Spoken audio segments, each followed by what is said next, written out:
guys, and welcome back. It's the 21st of January 2020 and the days are flying by already. We are obviously in the kitchen and we have a few things that I want to get through today. Now, last year we harvested a nuisance raccoon, which turned out to be an older male raccoon. And eating wise, it was actually not the best.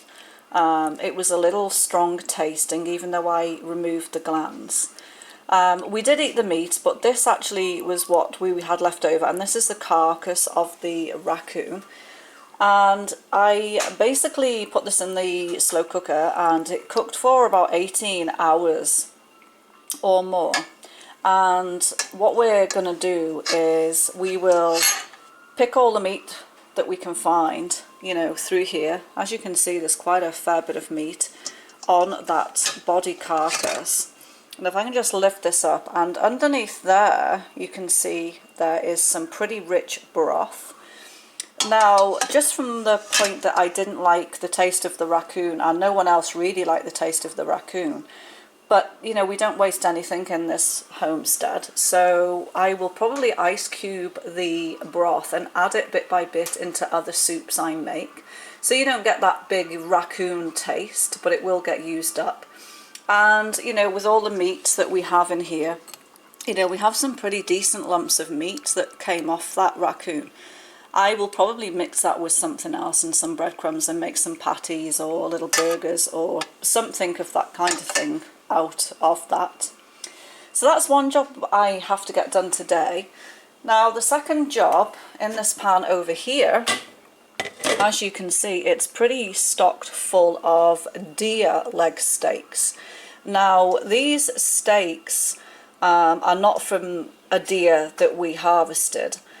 These are deer steaks that we were actually gifted to us by some very, very good friends of ours. And they actually gave us probably about 2 deer's worth of leg steaks, which was really great. However, they are not last season's, they are the seasons before, so they're getting a little bit old and they weren't vacuum sealed, so we need to get using them up. And I still have a whole heap of them in the freezer.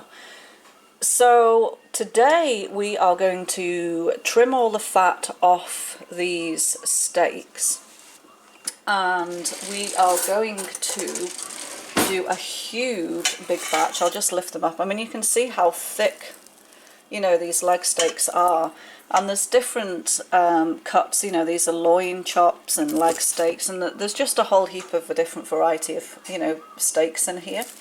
So we're going to trim all of this tallow off because that imparts a very strong flavour. I don't mind it, it tastes a bit lamby, but some other members of the family don't like that and it actually reacts with them a little bit.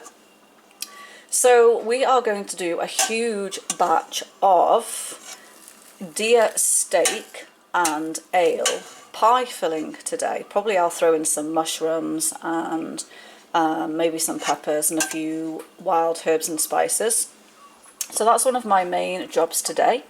So when we get round to doing these leg steaks and I get round to taking all the meat off the raccoon carcass, I will bring you back. Right, we're ready to sift through our raccoon. So we have 2 containers here. We have the chicken container, we have the compost container, and we have a plate to put the meat on. So the chickens will get all of the, not the dicey stuff, the compost will get all the bones, and we will get all the meat. So we'll just get rid of this, and all we're going to do is just go through with our hands and remove all of the bones, and they'll go into the compost. Now we have here in Canada 2 main pests to a homestead, and they are the raccoon and the porcupine. Now we did harvest a porcupine last year, and the rule on our homestead is If we have to harvest an animal either through a pest or because it's good to eat, then obviously we will use as much as we can of that animal. And pest animals fall into that same category. Now, we harvested, as I say, a porcupine last year, and you'll have to excuse me if I'm crossing over on the camera a little bit there. This is the raccoon's liver that will get used. We did harvest a porcupine, and we had harvested a porcupine one spring.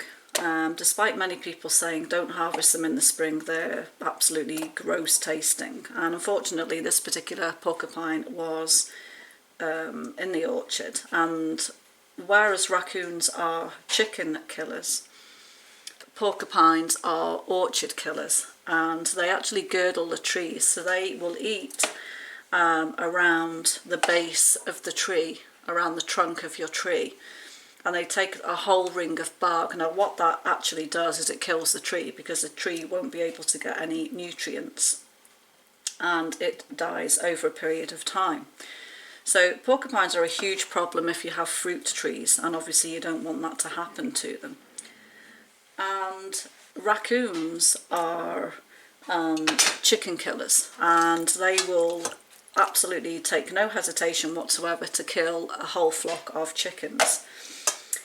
So we obviously have to deal with those problems when they arise. And in this situation, it was a raccoon that was getting a little bit too close to the homestead. And despite the taste not being the greatest, you know, we will not waste the meat. You know, we will utilise what we can.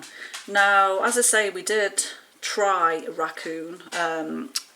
porcupine, sorry. And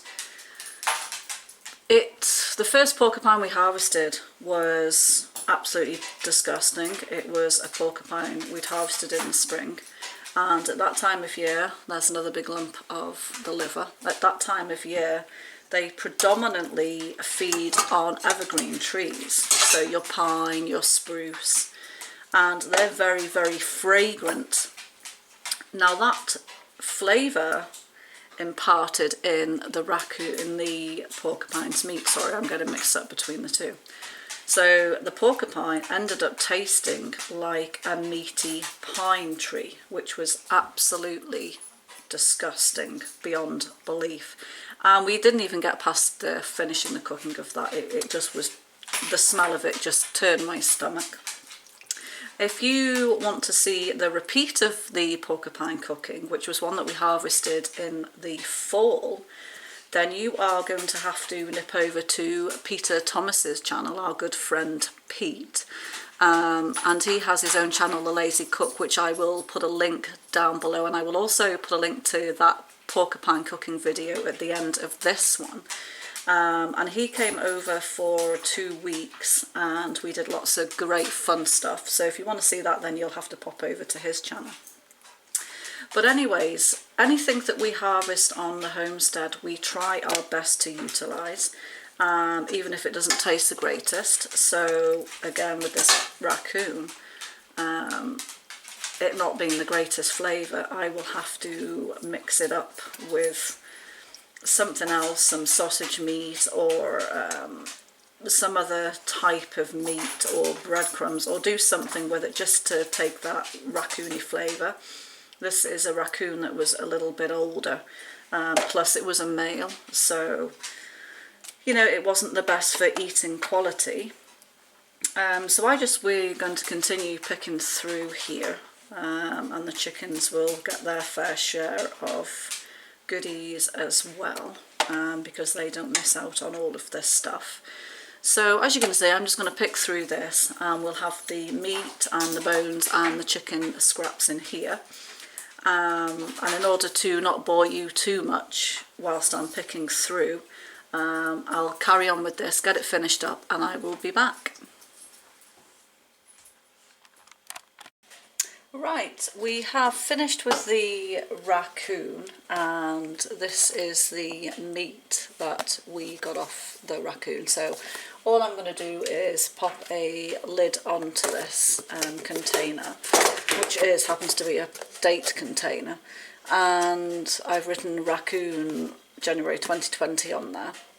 And that's going to go in the freezer, and that will get used one way or another into something that I can almost disguise that meat with. So that's all done, and now we're going to move on to the deer steaks for our steak and ale pie. And as you can see, that's all the meat that we have. And I have a pan here, and the pan is for the bits of fat and all the bits of sinew, and what we do is I will cut all of the bits of fat and sinew off this meat and pop it in there, and I'll put that on the fire behind me with some water, and I'll actually cook all that down to feed to the chickens outside, because they really like it. And tallow has got a very high melting point. It's a bit like lamb fat, as I mentioned earlier. So it has to be really rendered down quite well to feed even the chickens, otherwise it can solidify and they could choke on it. If you get a big glob of this fat in your mouth, it really isn't a very pleasant experience. So there's a big chunk of the tallow, and don't worry about the little bits of meat, the chickens will enjoy that too. So we pop that in the pan, and we try and trim as much of that fat off as we can. I mean, a little bit doesn't matter, because that will just rise to the top in the slow cooker anyway, and it can be skimmed.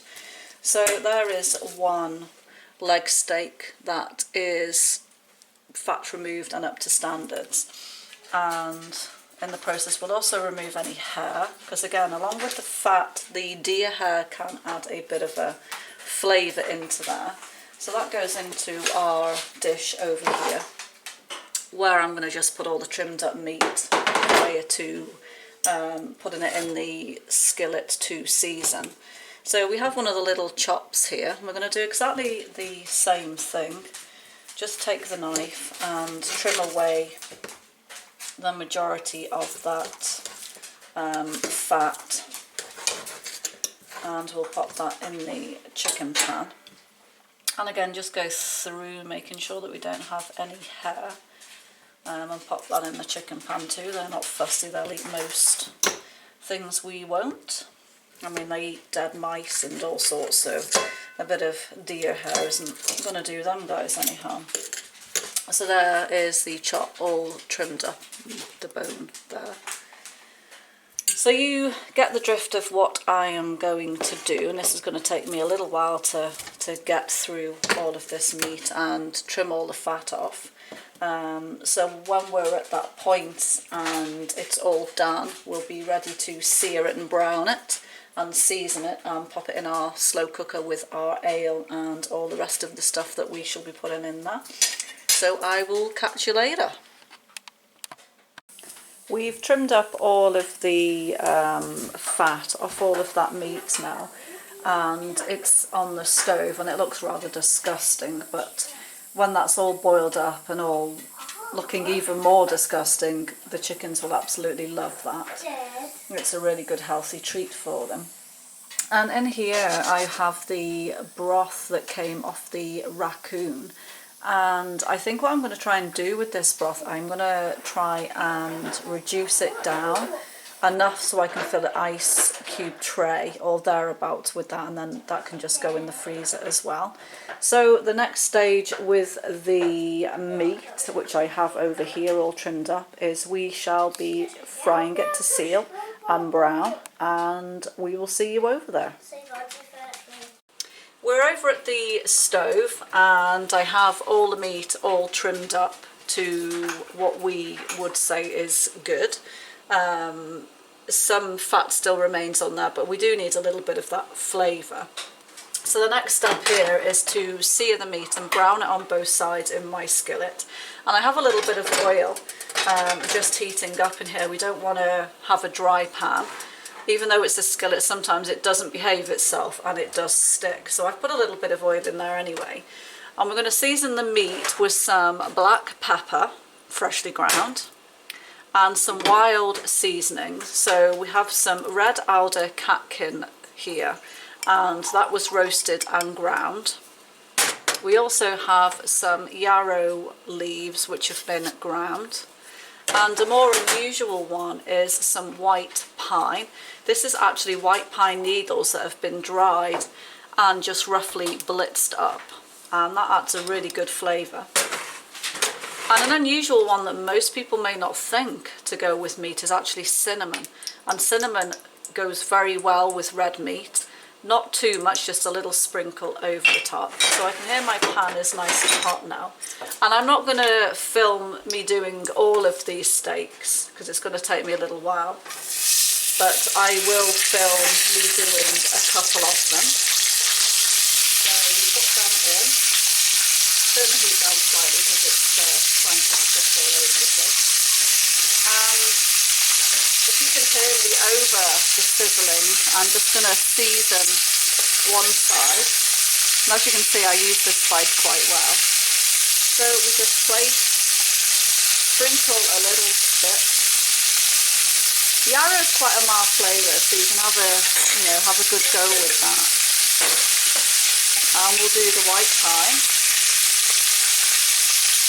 Very aromatic herb. And it doesn't add a flavour that you would think. It's not, I'm using the pine tree type flavour. It's a very unique flavour and not overly strong. Plenty of black pepper. And once one side is brown, then we will repeat the process as well on the other side. And I'm just going to turn my pan around because my stove is a little wonky, so it tends to lean. Very slight sprinkle of cinnamon and the alder catkin, which you can see is just a very fine powder.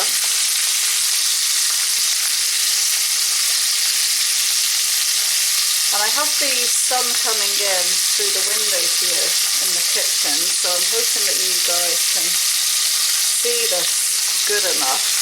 I think if I put the light on it may be a little bit too bright, but I'll try. Anyway, yeah, that's not so bad. I've put the light on anyway. So we're just waiting for a nice colour on the meat, just ready to sear. This is what we're looking for, this nice colour there, the nice brown colour. And that side just needs turning around. As you can see, it is sticking slightly. That one is perfect, as you can see there. And then when both sides are seared, we will place these into my slow cooker or crock pot, whatever you want to call it. And I will just repeat the process with all of this meat until it's all done. And then we can go to the next step, which would be to add all the vegetables that we're using.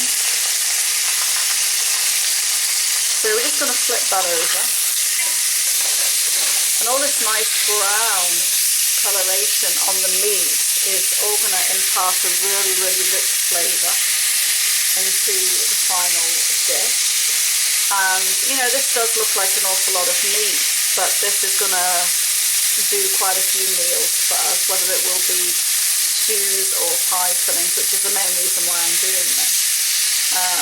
And plus the meat needed to be used up. It is meat that was, gifted to us, and it's a little bit on the older side. It's not fish, this harvest that we've just been through. So I'm going to carry on here, and I'm going to season the meat on the other side. So we have the cinnamon and the yarrow, and this is such an abundant herb. I have lots and lots, and you can use the flowers as well of the yarrow, which I have done in previous recipes. The alder catkin, And some of the wild spices, particularly the alder here, you can actually use in sweet things as well, so you don't have to just use it for savoury. This goes very well with meat. And a little teeny sprinkling, just a weeny bit of the white powder. And in we go with the pepper. And that meat's seasoned up. I'm pretty much ready now to head off over to my slow cooker. So I'm going to continue with this. And I just wanted to say, when we've finished all the meat, what's left in the pan will be deglazed, and that will also go into the slow cooker. So when I've got all of the meat done and we're ready to add the other vegetables, I will bring you back. We've seared all the steaks now, and I have to admit there is 2 that haven't gone in there, and that's because they're waiting in the fridge to be cooked for supper. The smell of these cooking was too much, and I just had to save some for our dinner later. So all we're going to do now is we're going to add in our other ingredients, initial ingredients, because I will be adding more later on. So we're going to be adding some mushrooms. Now I do have a big jar of Sulis mushrooms that were picked on the property here, so they're totally wild. But I like to save those, and we were in town yesterday and I noticed this big huge container full of mushrooms that were 50% off, and they were really cheap, so they will do fine for this purpose. I also have some onion and 5 cloves of garlic. We really like garlic here, we're very heavy on the garlic, and it keeps the vampires away too. And the main ingredient is roughly 700 ml of a well-known brown ale from the UK, name I won't say. And there is 700 ml in here between the 2 jars. And the tins that we got were 1,000 ml, so we didn't use all of it, and the main reason for that is because I wanted to have a little bit of it later on to try, because I haven't had any brown ale from that particular area for a long time, so that will bring back a few memories.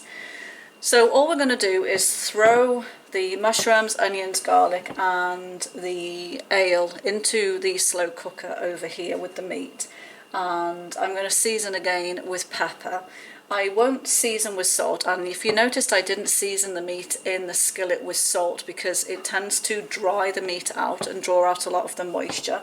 Salt should always be added later on in the cooking because it does draw out, and it can make meat tough if you season it first with salt before it's even done anything.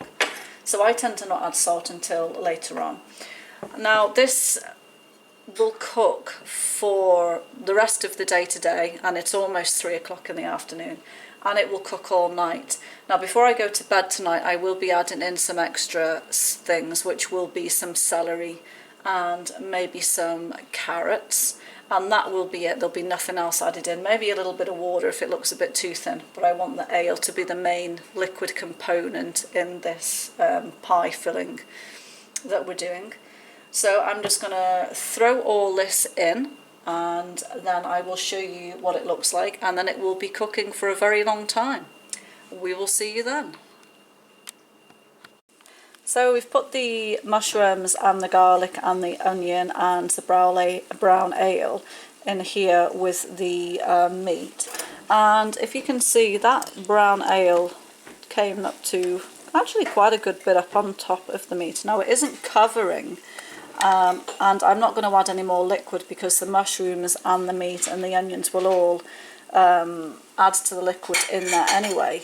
And if I feel that I need a little bit more liquid, then I will add a little bit more water. But, you know, don't forget, this is going to be a pie filling.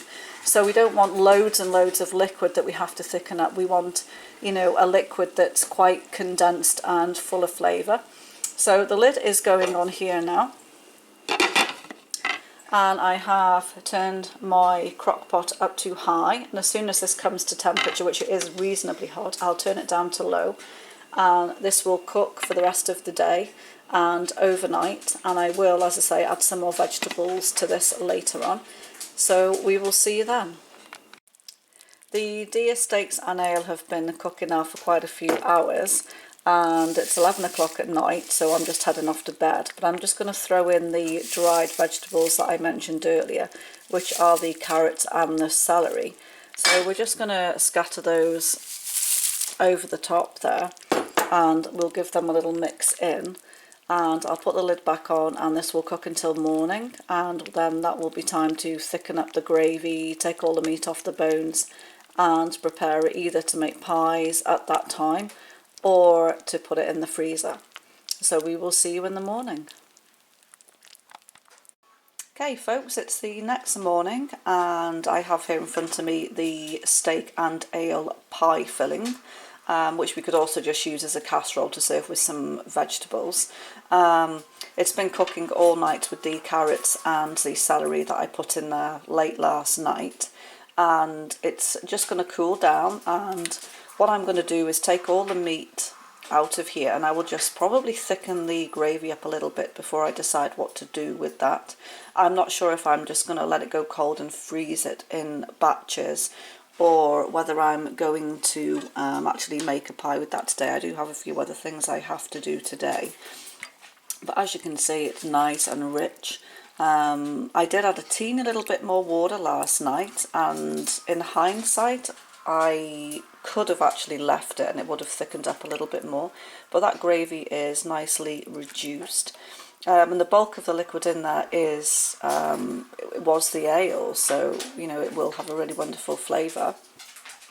So that is that, and if you like this video, give it a thumbs up and share, and tell everybody, you know, we cook wonderful goodies here on the homestead, and tell everyone all about what we do.